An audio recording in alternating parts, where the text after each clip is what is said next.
представяне. Нека видим обаче дали това, на което ние се радваме, съвпада с нещата, на които се радват съдиите. Да, отново успяваме да познаем 88 точки за Джихан. Първата позиция вече е заета от него.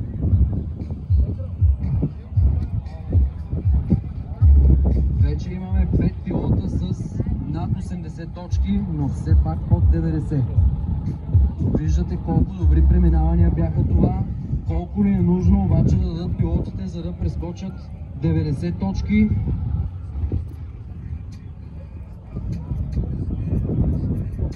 Предстои да разберем, надявам се.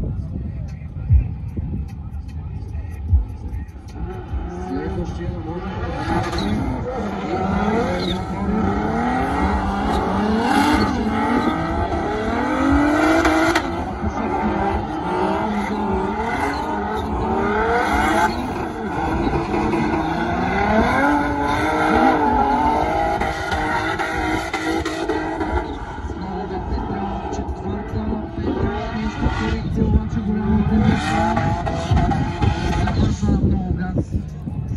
без да успяваме да виждаме, обаче видяхме голяма корекция в пета зона. Аплодисменти!